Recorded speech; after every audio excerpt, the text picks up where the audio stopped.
Saludos y bienvenidos a un nuevo podcast de noticias y trasfondo. Ya tenemos aquí el nuevo suplemento para Warhammer, el Arcane Journal de los Guerreros del Caos. Así que vamos a repasar todo el libro, os contaré el trasfondo, las listas alternativas, los personajes y todo ello ambientado además con 3 artículos de Warhammer Community que han salido últimamente y que nos darán pistas de lo que está por venir, en el Imperio, básicamente. Pero antes parece que el nuevo curso empieza fuerte porque tenemos algunos torneos que anunciaros, por si os queréis apuntar o simplemente echar un vistazo. El primero es en Rivas Vacia Madrid, el día 28 de septiembre, a 2000 puntos y con las reglas de Warhammer Reforged, en el marco del evento Reforged Fest. El siguiente son los días 5 y 6 de octubre en Zaragoza, organizado por el club La Atalaya Vigía. Se trata en este caso de un torneo a 1999 puntos con reglas de The Old World.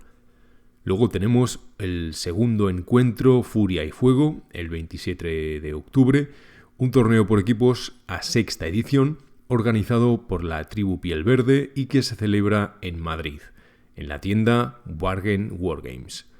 Este torneo donará su recaudación a la Asociación Madrileña de Fibrosis Quística y todo el que quiera puede pasarse por ahí para apoyar la iniciativa.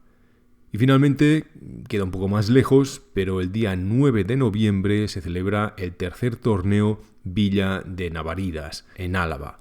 En este caso lo organizan los amigos de Picnic en Drakenhof a 1500 puntos con 6ª ampliada. Así que tenéis para todo. Dicho lo cual, volvamos al tema que nos concierne hoy. Muy bien. Pues para empezar, este nuevo libro no es más grande que el resto de los Arcane Journals como yo personalmente me esperaba. ¿Y por qué digo esto? Porque tradicionalmente los libros de fantasy dedicados al caos han sido más extensos que el resto. Hay mucho material de trasfondo, muchos personajes especiales y muchos tipos de tropa. Además, a menudo había 3 hojas de saberes de la magia en lugar de 1, regalos del caos, además de objetos mágicos, etc. En fin, mucho más material. Y esperaba que en esta ocasión, y además dado que dijeron que iban a sacar los Guerreros del Caos en 2 oleadas, pues también sería un libro más grande que el resto. Pero bueno, no ha sido así. También el de Orcos y Goblins y el de Enanos tiene 48 páginas. Bien, tengo el libro físico a mi lado, pero para mostrarlo mejor en pantalla he cogido también la versión en EPUB, la versión digital. La portada, como ya os dije en una ocasión anterior, me parece muy evocadora, muy contundente, una visión de lo que realmente es el caos, ¿no? Arrasar el mundo a fuego y espada, con monstruos y guerreros deshumanizados enfundados en armaduras oscuras, salvo por un detalle importante, y es el señor que preside la imagen. Un señor que está montado a horcajadas sobre algo que no vemos y parece que vaya a hombros de un compañero, lo cual, bueno, es un poco raro. Que además tiene unos brazos con una perspectiva mal recreada y que por si no fuera poco tiene un rostro algo ridículo. No hay más, este señor Potato parece dibujado por un aficionado, francamente. Os dejo aquí las portadas de los anteriores libros de Ejército del Caos para que, bueno, podáis comparar un poco. Y para mí personalmente este tipo de imágenes son muy necesarias porque realmente pueden empujarte a empezar un ejército. A mí personalmente me gusta mucho la portada del libro de Guerreros del Caos de 7ª edición, que veis en pantalla, que es obra de Adrian Smith. Me parece sublime. Muy bien. Abrimos el libro, o pasamos página en cualquier caso, y tenemos el índice con el contenido del mismo. Trasfondo, campaña, listas alternativas, nuevas unidades y nuevos objetos. Como siempre, no hay nombres en los créditos. El libro, las ilustraciones, las reglas y las miniaturas son fruto simplemente de la empresa y desaparecen las autorías. Lo cual a mí me parece una lástima porque con el tiempo va a desaparecer ese misticismo hacia figuras como Thomas Pirinen, Mark Bedford, Mark Gibbons o Juan Díaz. Si no sabemos quién escribe, quién esculpe o quién ilustra, pues no tenemos a quién idolatrar. Pero bueno, este es el panorama actual. Luego tenemos este escudo el cuarto ya dedicado a una de las facciones de Fantasy. La verdad es que me gusta mucho este tipo de detalles, el quinto ya. Pues me gusta mucho, como os decía, porque todos siguen el mismo esquema, pero adaptado a cada una de las razas. Podemos ver en este caso un montón de lanzas y alabardas rodeando la estrella de 8 puntas de Michael Moore, del Caos, con los típicos escudos y yelmos de los guerreros del Caos. Ojo, lo que no hay, y eso es algo a destacar, son los símbolos de los 4 dioses del Caos. Ni uno, ni aquí ni en todo el libro. Luego comentamos el porqué. Todo este conjunto, esta figura, lo cierra un par de dragones del Caos que son pastados en forma y en color a Baudros, el dragón del Caos de 2 cabezas de Grim Van Horstmann. Incluso los cuernos y las membranas es que son clavadas. Y bajo este símbolo tenemos una cita de la protagonista del trasfondo de este libro, Fridal, la hacedora de cadenas. Huye o lucha, no importa. El dominio del caos es inevitable. Bien, a partir de aquí tenemos una presentación histórica de la llegada del caos al mundo, simplemente que en un momento dado, en un pasado muy lejano, como ya sabéis, llegaron los ancestrales al planeta en sus naves plateadas, y una vez aquí construyeron portales interestelares a través de los cuales podían viajar de planeta en planeta en cuestión de segundos, totalmente a lo Stargate. Pero este viaje los llevaba a cruzar el éter, que no es más que otra forma de llamar al caos.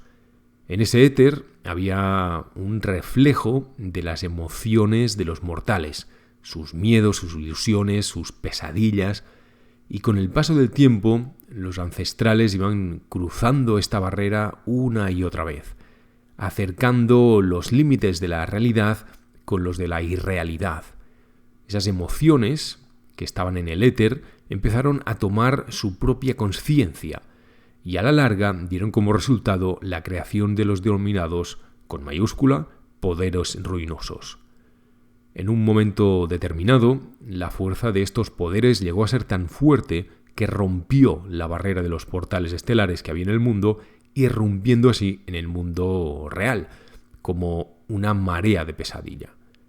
En ese momento, los ancestrales desaparecieron y las criaturas del mundo tuvieron que hacer frente al caos por ellos mismos. Unos poderes ruinosos que prometen la inmortalidad, pero que a cambio se quedan alimentándose y torturando tu alma para siempre. Después de esta descripción, a continuación tenemos un par de páginas describiendo cómo es la zona más próxima a la zona cero, digámoslo así, donde el caos se desparramó por el mundo a través de estos portales. Que por cierto, siempre hablamos del portal del Polo Norte, y aparte del libro de Hombres Bestia de Séptima, parece que el portal del sur no importa mucho, pero sí, existe un portal en el sur del mundo. De hecho, por eso es en el fin de los tiempos, esa es la razón que Archaon decida activar ese mecanismo o esa especie de mineral que hay bajo Middenheim, porque esta pieza uniría ambos portales de forma que el caos pudiera engullir el mundo. Bien, en la página siguiente el texto está respaldado por un magnífico mapa a doble página donde vemos con muchos detalles tanto de los desiertos del caos como de Norska, Kislev y otros territorios adyacentes. Pues bien, aquí nos muestran cómo ha quedado contaminada la zona de alrededor del Polo Norte. Y lo hacen de una forma curiosa. Como veis, parece que las tierras más septentrionales desemboquen en un mar. Pero entiendo que este mar es de magia. Siempre se había dibujado el norte con tierra. Y suponemos que el portal de los ancestrales pues no estaba suspendido encima del agua. Así que quiero entender que toda esta costa que veis aquí en realidad no es tal, sino fragmentos de tierra menos sólidos respecto a la zona menos contaminada, ¿no? La zona del caos sería lo que aquí parece que sea agua. Es una pena, pero de nuevo esperaba que en el archivo digital descargable pudiera aumentar el zoom y ver exactamente qué pone en cada sitio. pero lo han capado de tal manera que es que no hay manera de poderlo aumentar más de lo que veis aquí. Escribí un correo electrónico a Workshop hablando sobre ello, pero como siempre, bueno, la respuesta ha sido nula. En cualquier caso, si cojo el libro físico y me pongo las gafas de cerca, puedo deciros que el mapa es espectacular. Luego lo vemos en profundidad. Pero antes hay que recordar que nos encontramos en el siglo XXIII y por aquel entonces la mácula del caos no llegaba tan lejos como en el siglo XXVI. Quiero decir, el radio de contaminación, por así decirlo, era más reducido. Así, después del propio reino del caos, que sería esta parte más al norte, o más bien de la antesala del reino del caos, donde la magia corre libremente, tendríamos los desiertos del caos. Es aquí donde los campeones de los dioses luchan incesantemente y el tiempo y el espacio no siguen unas pautas normales. Un poco más al sur, pero sin llegar aún a los reinos civilizados, tenemos las tierras sombrías, que es donde viven la mayor parte de las tribus de humanos que conocemos comúnmente como bárbaros del caos.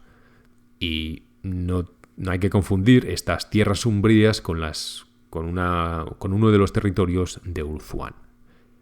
Unos bárbaros del caos, por cierto, que no entraron en el canon de Warhammer hasta quinta edición. Se nos describen también un poco cómo son estos bárbaros, que viven en comunidades tribales, que son altos y fuertes, que practican el saqueo y que muy a menudo presentan mutaciones en sus cuerpos. Lo cual, a diferencia de los reinos del sur, pues aquí estas mutaciones son vistas como regalos divinos, como recompensas. Pero bueno, hasta aquí, en cualquier caso, ninguna novedad respecto al trasfondo. Y ahora sí, vamos a echar un vistazo con algo más de detalle a este mapa. Bien, pues aquí tenemos el mapa que aparece en el libro y lo que voy a hacer va a ser pues mostraros un poco con más atención algunos de los sitios, de las localizaciones que muy pequeñito aparecen aquí. Aquí veis las torres entrelazadas o the twist towers. Al lado un pequeño altar que casi no se ve y aquí en el medio la torre plateada de los hechiceros, que claramente hace referencia a Tzeentch.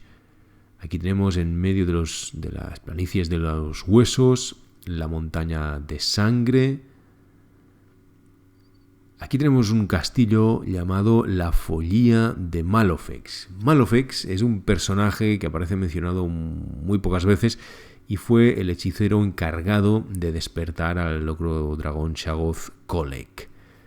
Aquí tenemos, a la derecha teníamos Black Rock, otra fortaleza que aparece mencionada en el trasfondo en algún momento. Por aquí, a ver si se enfoca, la fortaleza de los condenados. Esta sí que no me suena de nada. Algún símbolo de tribus hombres bestia. Y en esta zona pues tenemos las tribus Agol, que entendemos que son de bárbaros del caos, y otros emplazamientos menos conocidos. Si seguimos subiendo la costa, llegamos a esta zona que, como os decía antes, pues parece que esté adentrándose en un mar, pero bueno, un mar de magia sería.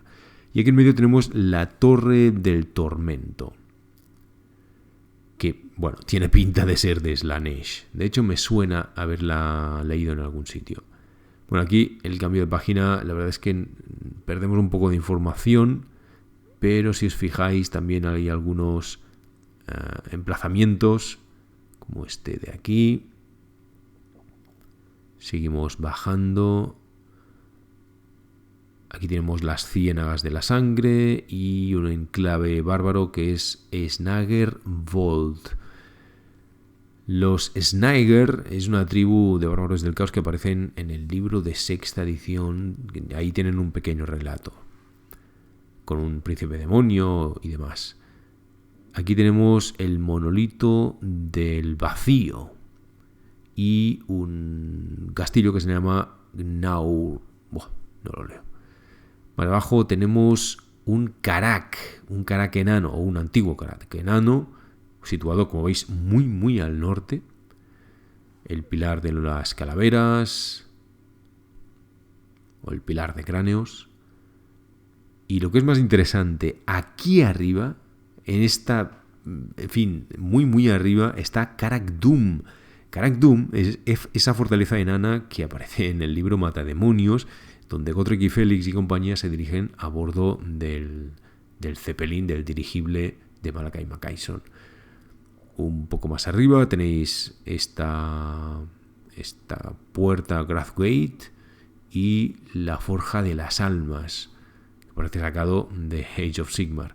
Aquí otro enclave, Zanbaijin. Zanbaijin es esa ciudad que comentamos hace poco en el podcast de Tamurkhan, al igual que The Gallows Tree, el árbol de los ahorcados, si no recuerdo mal, ambas localizaciones de Tamurkhan.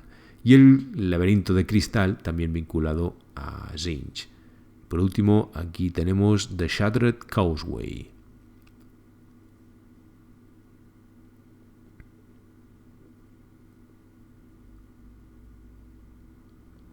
Aquí vemos las tribus de Dolgans, aunque aquí pone Dolgam. Seguimos bajando y aquí ya llegamos a la frontera con Kislev y con los enanos del caos. Fijaos que tenemos un fuerte kislevita, pero al lado Uskulak, que es claramente un enclave de los enanos del caos. Lo que no aparece a la derecha es el territorio de los Hobgoblins, como sí aparecía en un antiguo mapa de The Old World. Aquí tenemos Karak Black, otro Karak abandonado de los enanos, y una tribu piel verde y otras localizaciones, pueblos y ciudades de Kislev, igual que los Koromadni, el fuerte Urslo, que os sonará de los hombres oso de Urslo, una tribu también de bárbaros, norses. Aquí veréis en la península de Escandinavia warhamera que hay un montón de Karaks enanos. Krakadrak, que es bastante importante. De hecho, aquí veis incluso su escudo. Kasik Ravik. Y veréis aún otros. Krakadrak, por cierto, que aparecerá enseguida en un podcast que voy a hacer sobre la Guerra de la Barba. La Fortaleza Perdida.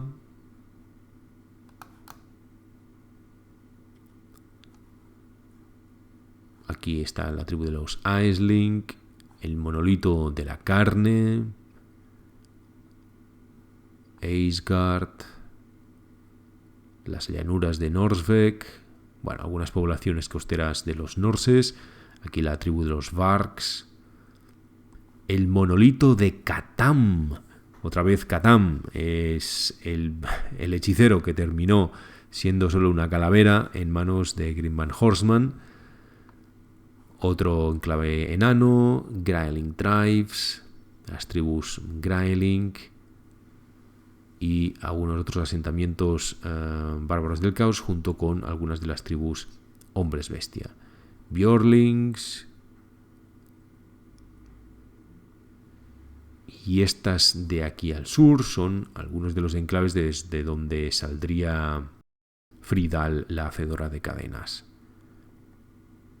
El monolito de Jet, los Skylings, que también aparecen en algún momento del trasfondo, The Hall of Sniger.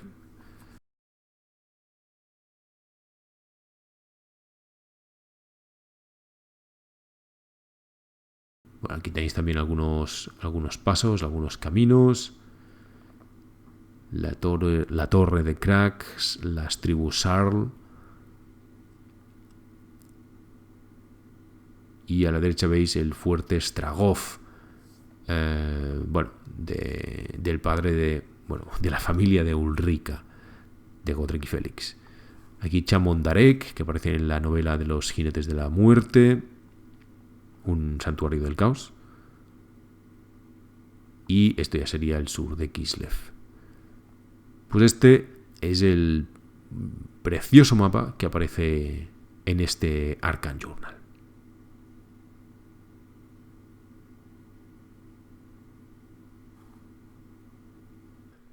Luego tenemos la descripción de todo aquello que engloba el término bárbaro del caos.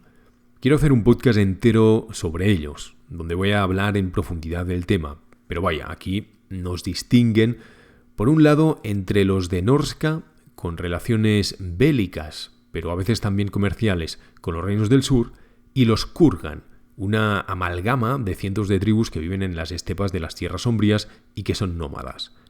Luego hay otra clasificación, y es no en función de su lugar de origen, sino en función del dios al que rezan, o más concretamente, del animal totémico al que rinden culto. Aquí han recuperado el trasfondo de quinta edición, donde se describen estas tribus: la del mastín, dedicada a Khorne; la del cuerpo, a Nargel; la de la serpiente, a Slaanesh; y la del águila, a Tzeentch. Este es uno de los pocos fragmentos del libro donde se habla de los dioses del caos. Casi no hay más referencias a ellos, y aquí aparecen porque no hay más remedio. Fijaos que hasta ahora hemos hablado de poderes ruinosos, y en el libro siempre se habla de esto, ¿no? De los poderes ruinosos, en lugar de los dioses del caos que todos conocemos.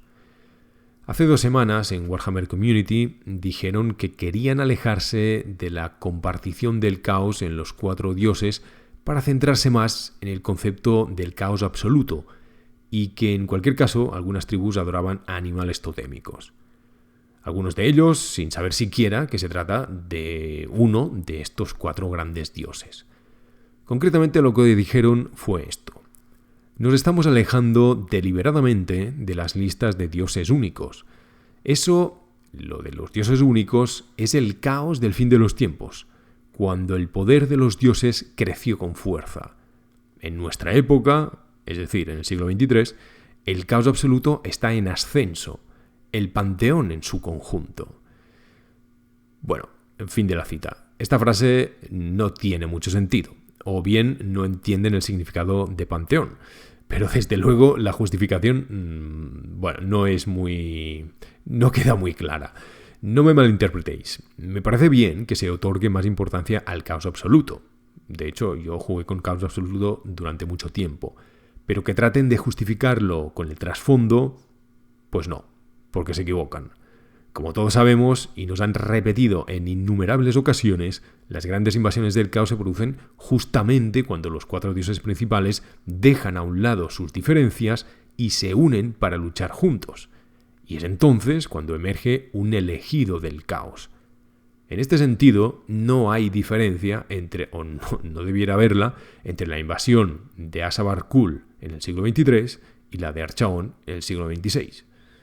Punto. O sea, no me vendas la moto. En fin, creo que queda bastante claro que lo que han querido hacer es dejar para Age of Sigmar las tropas y miniaturas más propias de dioses concretos, como por ejemplo los aplastacráneos de Khorne, y alejarlos de The Old World. En las siguientes 3 páginas nos encontramos con el apartado más estético. Estas ilustraciones, si son nuevas, son muy guapas, en plan estilo de los libros de uniforme y heráldica que aparecieron en 7ª edición, y nos muestran el tipo de armas, escudos y estandartes más comunes entre los guerreros del caos. De nuevo, fijaos que incluso entre los escudos de cada una de las tribus, mastín, serpiente, cuervo, águila, no hay símbolo alguno de los 4 dioses del caos. La estrella de 8 puntos parece ser el único símbolo en esta edición. Y además, curiosamente, estos escudos son de guerreros del caos, no de bárbaros. En principio, se nos han presentado a estas tribus como que están formadas por bárbaros del caos, que llaman escudos de madera redondos, no una armadura y un escudo del caos. En este libro no se nos cuenta cómo los hombres de las tribus logran convertirse en guerreros del caos, pero entendemos que es el mismo trasfondo de siempre. Eso es, solo una porción de bárbaros, aquellos que han oído la llamada, que han sido bendecidos o que han realizado grandes proezas, se dirigen más hacia el norte, hacia los desiertos del caos, para convertirse en auténticos guerreros. En ese momento los dioses les proporcionan, si sobreviven, les proporcionan su armadura, que se adhiere a su piel, y se unen a la horda de algunos de los paladines que moran en la zona. Con estas ilustraciones, pues cabe entender que también los guerreros del caos siguen manteniendo su vinculación con su tribu. aunque más adelante en el libro se nos dice lo contrario. Pero bueno. Por otro lado, el término tribu quizá no sería el más adecuado, porque hay que entender que no se trata de un solo grupo, de una sola comunidad de guerreros con un solo líder, sino que todos aquellos que siguen a un mismo dios, a un mismo animal totémico, se les llama así. Así que, más que tribu del mastín, deberíamos llamarles quizá seguidores del mastín o algo similar. Pero vaya, que tengáis en cuenta eso, que dentro de cada uno de estos seguidores de animales hay un montón de tribus, no una sola. Hay un montón de comunidades o de grupos de bárbaros y de guerreros. Y algunos serán de Norsca y otros serán de la otra punta del mundo. Y dicho esto, pasamos ya al siguiente apartado, donde se nos cuenta la historia de la protagonista de este libro, Fridal, la hacedora de cadenas. Esta señora se trata de una bárbara del caos procedente de Norsca. No sabemos nada sobre sus primeros años ni sobre cómo consiguió poder y reconocimiento, pero ya de joven empezó a liderar una banda de bárbaros del caos con la cual saqueaba las costas del imperio cada primavera. Su fama se fue extendiendo hasta que en el año 2264, al fin una fecha, Fridal decidió emprender su peregrinación hacia los desiertos del caos para obtener allí el favor de los dioses. Pasó varios años superando pruebas y sobreviviendo en aquel lugar más allá de la comprensión hasta que regresó a Norsca convertida en una campeona del caos. Y volvió con los ánimos encendidos, con ansias de conquista y más decidida que nunca. En este punto es donde empieza este relato. Fridal organiza una flota de bárbaros desde Norsca y cruza el Mar de las Garras hasta desembocar en la costa oeste del imperio, que por aquella época era la provincia de Westerland. Concretamente, atacan un pequeño puerto, un pequeño poblado con puerto llamado Hollum, en el cual, años atrás, aquellos mismos bárbaros habían comerciado con los lugareños en buenos términos. Pero ahora el dinero y los objetos mundanos ya no tienen interés alguno para Fridal. Lo que sí lo tiene es eliminar a todo aquel que no adore a los poderes ruinosos. Fanatismo religioso en toda regla. Pues bien, este primer ataque por sorpresa tiene éxito y la mayor parte de la población es pasada a cuchillo. Se dibujan y se colocan símbolos de la estrella de 8 puntos por todo el pueblo, pero además Fridal ordena construir un gran monolito en el centro del pueblo para contar su historia y consagrarlo a los dioses oscuros. Y en efecto, sus tropas erigen ese monumento y sus chamanes lo bendicen a los dioses. Una vez terminado, la hueste de Norsca regresa a sus barcos y a sus lugares de origen. En la primavera siguiente, la razzia se repite, pero esta vez el número de embarcaciones de la hueste de Fridal es mayor. Se sacrifican nuevas víctimas en el mismo pueblo, en Hollum, bajo el monumento a los dioses del caos, y esta vez el poblado se fortifica y se convierte en su nueva base de operaciones, es decir, que no vuelve a Norsca. A partir de aquí, la paladina del caos toma otro objetivo, como estaréis viendo en pantalla, la población de Arnau. Esta se trata de una población mayor y que además cuenta con unas fuerzas militares superiores. Se trata concretamente de un regimiento de mercenarios llamados las Espadas de Manaan, que se ocupan de la defensa del puerto. Como sabréis, esta compañía mercenaria existe también en época de Karl Franz y sus miniaturas se vendieron en Warhammer Forge durante un tiempo. De hecho, hablamos de ello no hace mucho, en el podcast sobre Tamurkhan. Bueno, pues el tema es que Fridal ataca este nuevo objetivo, esta vez por mar y por tierra, en un movimiento coordinado, y pese a la firmeza y la buena preparación de las espadas de Manaan, la ciudad termina por caer. Cuando las noticias sobre estos ataques llegan a oídos de la emperatriz Margarita VI, decide que no puede permitir que sus rivales políticos vean cómo su provincia cae presa del ataque de los hombres del norte, y creyendo que los norses volverían a Norsca en invierno, Margarita despacha emisarios a los pueblos y ciudades de la provincia para formar un ejército, incluyendo una buena cantidad de mercenarios. Sin embargo, con Hollum bajo el control, Fridal decide pasar el invierno en esta cabeza de puente, una vez consolidado su poder alrededor de la zona entre Hollum y Arnau. Tan solo unos pocos barcos lobo, así los denominan, retornan a Norsca con el botín conseguido. Y con la orden además de Fridal de dar a conocer sus victorias para animar a más compatriotas a unirse a la conquista durante la primavera siguiente. Bien, el caso es que la primavera en el imperio pues llega bastante antes que en Norsca.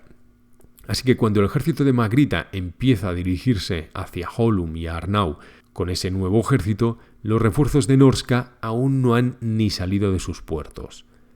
Los exploradores, bárbaros del caos, avisan a su campeona y ésta decide preparar una buena defensa.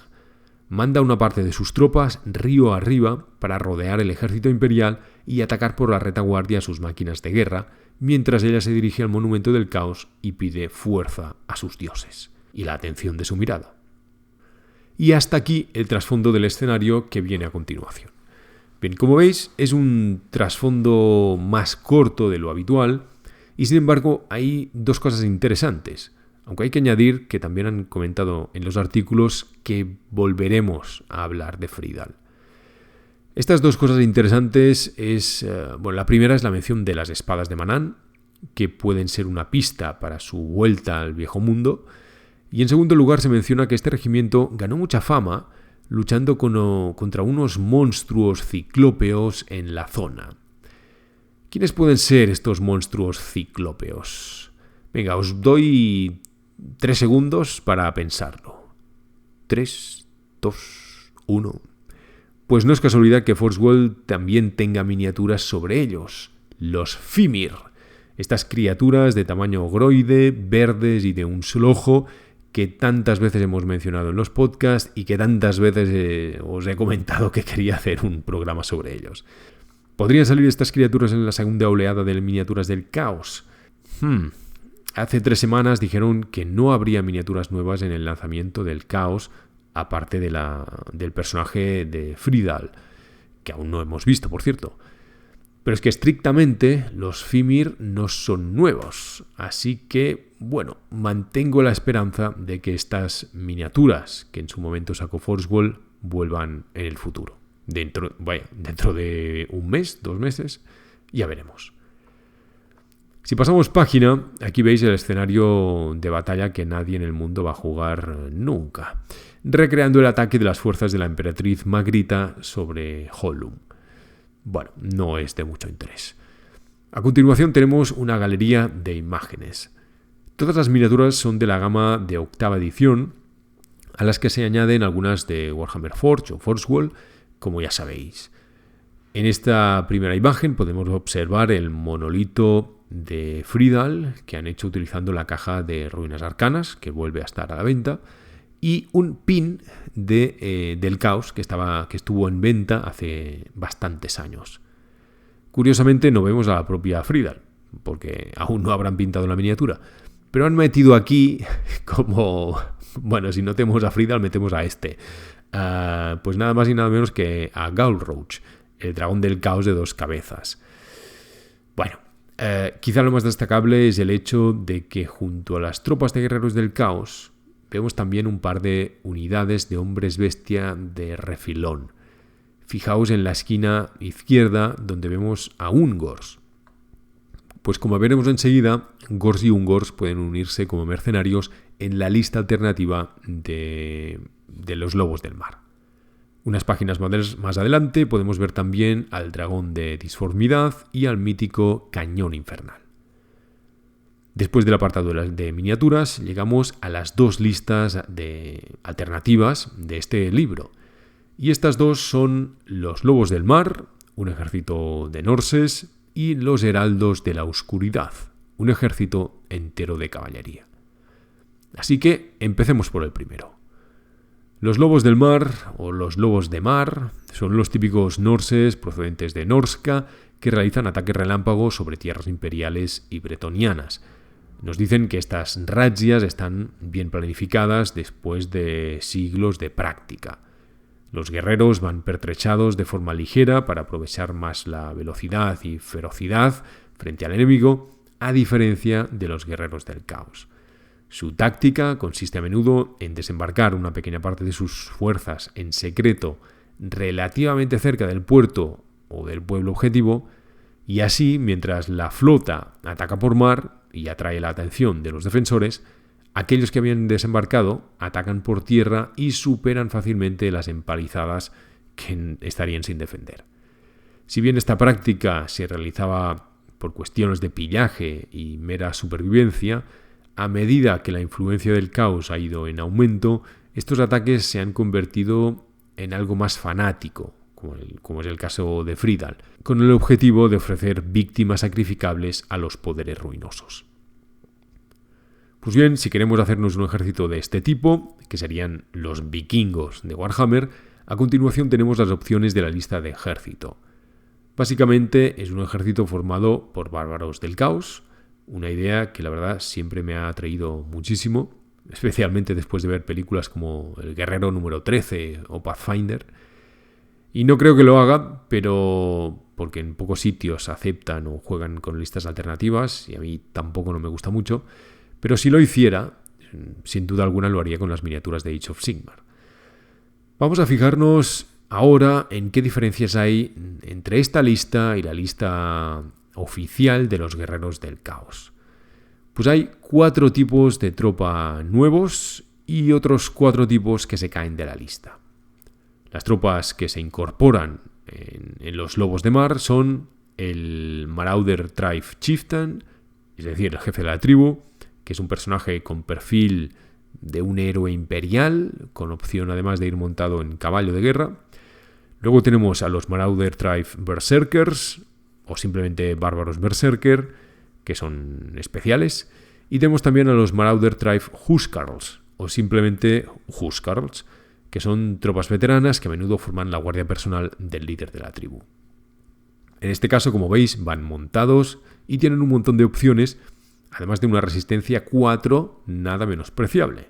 Un bárbaro del caos con resistencia 4 no está nada mal. Puedes llevarlo solo con armadura ligera y armas arrojadizas, o bien con armadura pesada, escudo y lanza de caballería.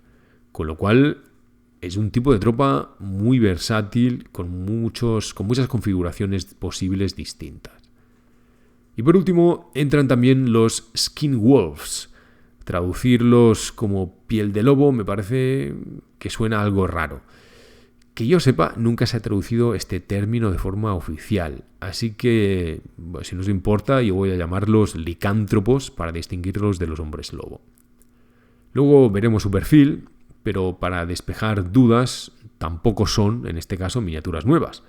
Al igual que el gran engendro del caos y el dragón de disformidad, los licántropos ya estuvieron a la venta en Warhammer Forge hace bastantes años.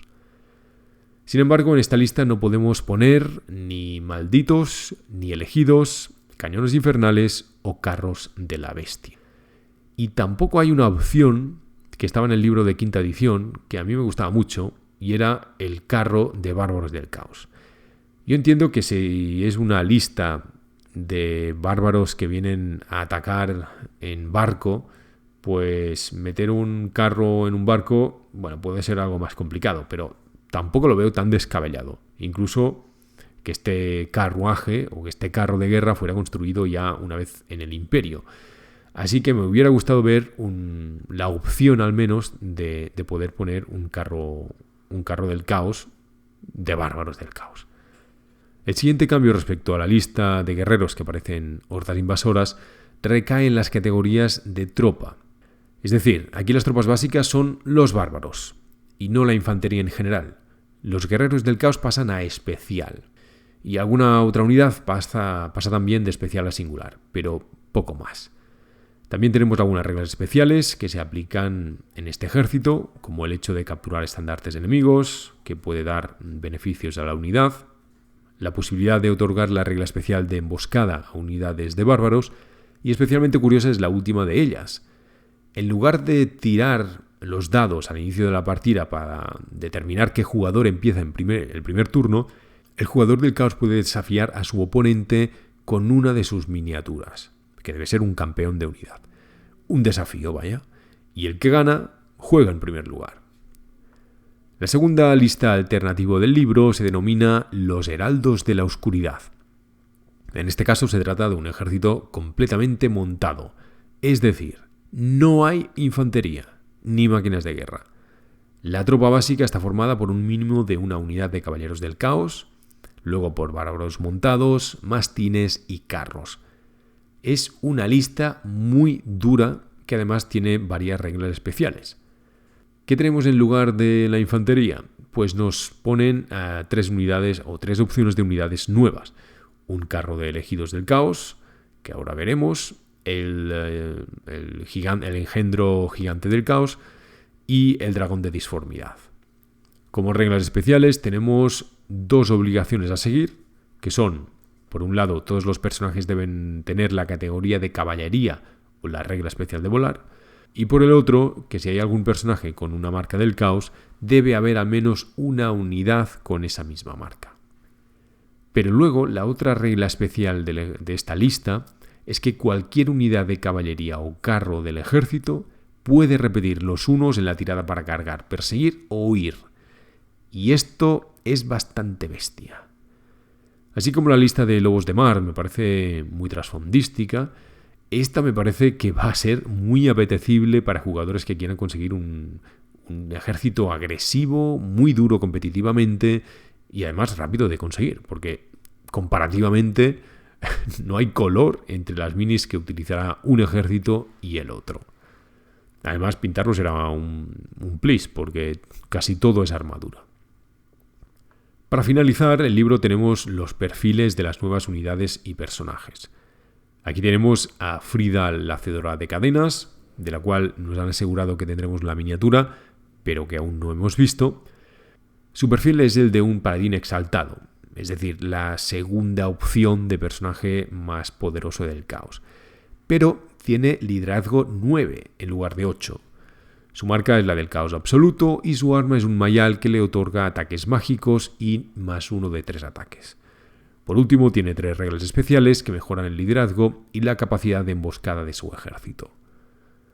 Luego tenemos a Gaulrauch, llamado aquí el Gran Draco. Su historia es bastante trágica y aquí no viene contada. Pero era un dragón de Ulthuan que, luchando contra los demonios del caos, acabó enfrentándose a un señor de la transformación. El demonio dejó que el dragón se lo tragara, pero luego, dentro de su cuerpo, empezó a corromperlo y a poseerlo. Gaulrauch es ahora, miles de años más tarde, es un dragón del caos con la mente desquiciada, pero en su interior, su espíritu sigue luchando para dominar su cuerpo. Y esa lucha interior se ve reflejada en las reglas. En cualquier caso, se trata de un dragón del caos, que además es un hechicero de nivel 4, nada menos. Pues eso, que si os sobran 465 puntos en vuestro ejército, es una opción. Tenemos solo a 2 personajes especiales. A continuación tenemos a tipos de tropa y empezamos por los jefes de tribu bárbaros, que tienen el perfil, como os decía, de un héroe imperial, con la opción de ir montados y con la opción de ponerles la marca de cualquiera de los 4 dioses del caos o con la del caos absoluto. Lo curioso es lo que tenéis aquí abajo. Tan seguros están de que no van a sacar la mini que te indican cómo puedes representar esta y otras miniaturas en el tablero. Y en todos los casos que a bárbaros se refiere, dice que puedes combinar las matrices de bárbaros a pie, de jinetes bárbaros y de guerreros del caos. A mí me encanta conversionar, pero ostras, en Age of Sigmar, en Warcry, en Underworlds, hay unos caudillos bárbaros alucinantes, como estos que os pongo en pantalla, tanto a pie como a caballo, y son una opción muy apetecible. Luego tenemos a los Berserkers, que tampoco van a tener miniatura y tienen un perfil de bárbaro del caos, pero con un punto más en movimiento y en resistencia. Además son hostigadores, con furia asesina y pueden tener la regla emboscada. En cuanto a los licántropos, se trata de infantería monstruosa por 45 puntos. Tienen el perfil típico de este tipo de tropas, 3 heridas, 3 ataques, fuerza y resistencia 4, pero con 3 diferencias importantes. Tienen movimiento 7 pulgadas, HA 5 e iniciativa 4, lo cual los hace bastante buenos, según mi punto de vista, por 45 puntos. Por si fuera poco, tienen regeneración a 5, zancada veloz y hostigadores. Y finalmente tienen otra regla especial que en combate les mejora algunos de sus atributos a escoger por el jugador. Yo los veo muy buenos. A continuación tenemos a los Huskarls, que ya hemos comentado anteriormente. En la página siguiente tenemos al carro de elegidos del caos, que son 140 puntos, y la única diferencia respecto a un carro normal es solo que lleva elegidos como aurigas y por lo tanto tienen 2 ataques en lugar de 1 y liderazgo 9 en lugar de 8. Aquí tenemos al gran engendro del caos, que básicamente es un engendro mucho más duro. Como su hermano pequeño es indesmoralizable, tiene movimiento y ataques aleatorios, pero en lugar de miedo, causa terror y tiene fuerza y resistencia 6, además de 6 heridas. Y finalmente tenemos a los dragones de disformidad, también con un perfil de 6 en fuerza, resistencia, habilidad de armas y heridas, lo típico de un dragón, pero que además puede ser un hechicero de nivel 1 o 2. El suplemento termina con 3 páginas de nuevos objetos mágicos para el ejército del caos. Pero bueno, no voy a comentaros aquí para no alargarlo más. Y hasta aquí el libro en sí. Pero hay algunas noticias más que han ido apareciendo en las 2 últimas semanas que me gustaría comentar, especialmente en relación a las miniaturas. Parece claro, o al menos así lo entiendo yo, que Forge World y Workshop no están tan unidos como algunos se imaginan. Forge World tiene su propio equipo que solo trabaja en sus juegos y Games Workshop tiene sus escultores y diseñadores que solo trabajan en 40.000 y Age of Sigmar. Desde este punto de vista, quizás se entienda mejor que el mandamás de la empresa haya querido mantener una línea de miniaturas para The Old World distinta a la de Age of Sigmar, pese a las delirantes decisiones que esto pueda conllevar. Algún día hablaré de ello, pero no es una cuestión económica, de verdad. Creo que salvo el carro del caos, que no se atrevieron a volver a producir el de 5ª edición, todo el resto de la gama, de todas las facciones que han salido hasta ahora, están diferenciadas. Claro, esto nos lleva al absurdo de tener los Caballeros del Caos de 7ª edición, que no están mal, pero podrían estar mejor, frente a los increíbles Caballeros del Caos de Age of Sigmar. ¿Qué haría yo si volviera a empezar un ejército del caos? Pues comprarme las minis de Age of Sigmar. Y con los bárbaros igual. Y con los goblins nocturnos y tantísimas otras unidades. Y supongo que, como yo, mucha gente. Bueno, lo que sí me gustaría hacer es estudiar esto un poco más detenidamente, más seriamente, pero me comentan que últimamente las ventas de Herejía de Horus han superado a las de Age of Sigmar. A mí esto me parece bastante asombroso, pero como os digo, quiero investigarlo mejor y con datos. A mí dadme datos. Lo que me parece gracioso es que esta duplicidad de miniaturas también quieran fundamentarlo en el trasfondo. Como si todo esto fuera un plan preconcebido, ¿no? Y que, es que tenemos miniaturas distintas porque es que el trasfondo lo necesita, el trasfondo lo argumenta, ¿no? El día 30 de agosto en Warhammer Community decían lo siguiente. Estamos relanzando los icónicos Guerreros del Caos y Caballeros del Caos de plástico, todos ellos llenos de misterio, disciplina y amenaza. La diferencia clave entre estos tipos y los Guerreros del Caos mejor armados de Age of Sigmar es la siguiente. Estos últimos, los de Sigmar, son como el caos se ve cuando ya ha ganado. Y los nuestros, los de The Old World, son luchadores rudos y preparados del reino del caos, en lugar de los gloriosamente barrocos Guerreros del Caos victoriosos de los reinos mortales. Tío, si los Guerreros del Caos de ambos universos son estéticamente idénticos. Van armados con las mismas armas, el mismo equipo, la misma capa. Y los caballeros son lo mismo pero montados, como los que había en Sexta. A veces pienso que esta gente vive en su mundo, cada vez más alejados de la realidad del hobby, y que los seguidores somos, no sé, se creen que somos ignorantes campesinos bretonianos que debemos alabar a la dama de Nottingham. En fin, a mí me encantan los guerreros del caos de séptima y octava, los de la tormenta del caos. Me encantan, me gustan muchísimo. Y si volviera, es decir, me encantan individualmente, pero me gustan aún más cuando están formados, que todos miran hacia la misma dirección, llevan la misma posición, como si estuvieran marchando al unísono. Es decir, dan la impresión realmente de ser un regimiento que da miedo, ¿no? Y en cambio los de Age of Sigmar son todos, no son soldados, son guerreros. Cada uno lucha por su bando. Pero eso no tiene nada que ver con que unos se vean como era. Uno es como el caos se ve cuando ha ganado y los otros son rudos y preparados del reino del caos. Pero ¿qué tipo de explicación es esa? Bueno, en fin.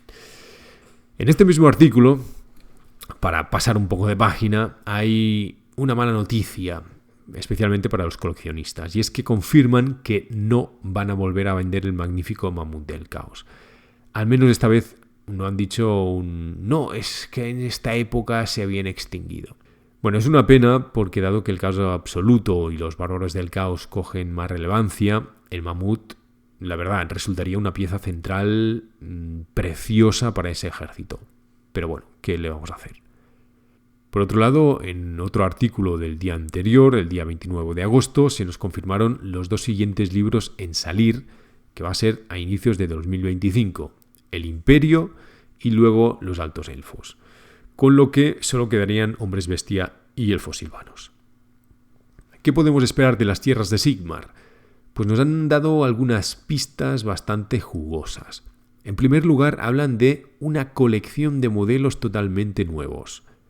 Bien, recordemos que unidades de regimiento nuevas con miniaturas nuevas solo hemos tenido una, los caballeros bretonianos a pie. Creo que si algún ejército tiene la oportunidad de recibir algo como esto, es el Imperio. Y no quiero hacerme ilusiones, pero a mí, más que una unidad nueva, lo que me gustaría es una renovación de los caballeros, con piezas para montarlos con las distintas órdenes de caballería. Aunque recordad que la Reiksguard no existe aún en esta época. Está claro que algún personaje van a sacar, aunque francamente el Imperio no lo necesita. La cantidad de miniaturas de héroe que tiene el Imperio es enorme. Y luego, al final del artículo, nos dan otras 2 perlas. Esperamos poder disfrutar de un avance de Warhammer en un futuro cercano, cuando podréis enganchar vuestros carros de guerra y ver algunos de los kits del Imperio nuevos y antiguos.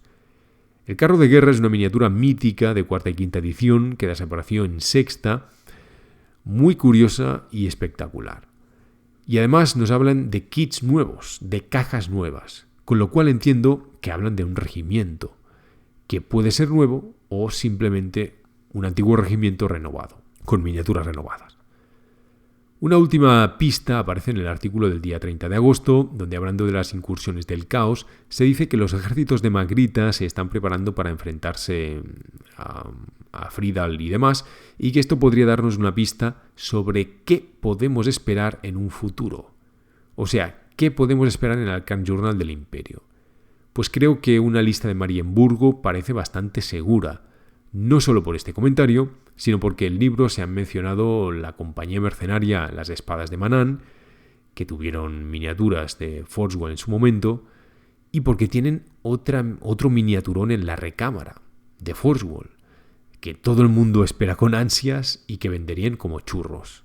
El barco terrestre de clase Marienburgo. Así que ahí está mi apuesta. Cuando sepa algo más, os lo contaré. Y por último, respecto a los elfos, como era previsible, hablan de los Merwins, que también son una mini de Forswell, y de un personaje relacionado con el mar, un personaje especial. De momento, nada más, aún quedan varios meses hasta entonces. Y hasta aquí el vídeo de hoy. Muchas gracias por escucharme y nos vemos la semana que viene.